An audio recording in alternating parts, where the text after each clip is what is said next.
What's happening, people? Bobby here from Picky Tipsters. Doing quite well lately. The last 2 weekends we've had a Watron last weekend at Newbury, 14 points win, 5-4 unfortunately after the rule 4. We had Dutch Treat in the same race, 2 points win, that came second. We could have done each way. And the weekend before that we had Cleonte in the Sugar Cup Stayers Handicap, 10 points each way at 9-2, which was fantastic. Very happy about that. We're currently sitting very comfortably with 408.7 units in profit. We started off on the 28th of July 2017 with 400 units capital, so we're over 100% return on investment. Okay, enough showing off. Let's hope our good run continues. Let's talk about the York meeting, the York Ebor Festival. First up, I'm looking at Wednesday. I haven't really... the group races, I just find them a bit trappy, so I haven't really had a go at that. I've looked at this 4:15 Stayers Handicap.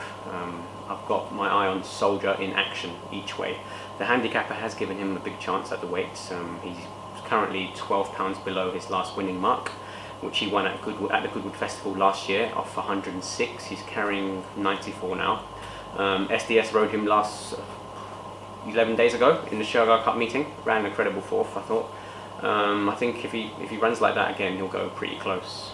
We're probably going to go 3 or 4 points each way. Soldier in action at York in the 4:15 on Wednesday. In the same race, just as a saver, I'm looking at Godolphin's Natural Scenery. Third in the Ebor last year, stays all day, really does. Has a lot of staying power. He's probably a better sand horse, probably better on the all-weather. He's won at Newcastle a couple of times, so. On the all-weather. He tried to make his mark in Group Company over in Meydan in the Middle East, but he didn't have the class, to be honest. He's an out-and-out Class 2 handicapper. He deserves his chance in a race like this.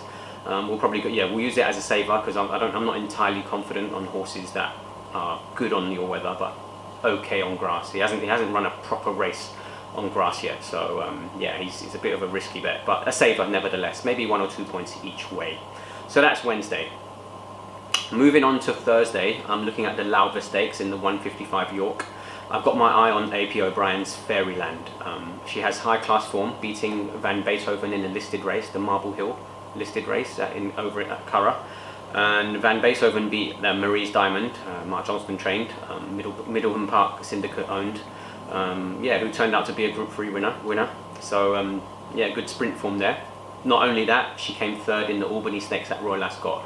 She actually came first far side. She came third overall. There were 2 groups that day. She finished behind Main Edition and La Paloza, but she also finished in front of Pretty Pollyanna, who won at Deauville a few days ago on soft ground. She's also favourite for the 1,000 guineas next year, and I'm talking about Pretty Pollyanna. So she's finished in front of good horses and she was behind excellent horses. So Fairyland for me has the best form, and at 15-8 I'm going to go 12 points win. In the same race, I've looked at this Andrew Balding horse called Firelight. We're going to go each way at 14-1. I think this horse has bags of potential. The form's a bit unknown, to be honest. It hasn't got any high class form at all, but just by the naked eye, just looking at it run a couple of times, I think it's got a lot of potential. So Firelight each way, maybe 1 or 2 points as a saver in the 155 York on Thursday. Next up, on the same day, I'm looking at the Yorkshire Oaks, 355. I've got my eye on Magic Wand. Ryan Moore, I think he really likes this horse. He's chosen this horse over Forever Together on a couple of occasions. She ran flat in the Irish Oaks, and O'Brien mentioned that she scoped dirty after the race, that she had a runny nose. So she wasn't well that day. But if you look at Magic Wand, if you look at the replay of Magic Wand's run in the Ribblesdale at Royal Ascot, she was lightning. She was incredible. She could make the running, which is good because it looks like this race doesn't have any pace on, so she could dictate in her own terms. But if you just look at that replay in the Ribblesdale, you'll find that if you look at her running action, she absolutely glides through the ground. You know, she's got a nice low daisy cutting galloping action, and she doesn't climb over the grass and the mud, so she'll relish the fast conditions. Hopefully there won't be any rain that day. But Magic Wand is currently 7-1. I think that's a massive price for a horse that won at Royal Ascot, stays the trip, can make the running, will probably make the running and dictate on its own terms, likes the ground, I can't see it running a bad race. I think 7 to 1's massive. We're probably going to go 5-6 points each way, Magic Wand, in the 3:35 York on Thursday. Yeah, that's about it for now.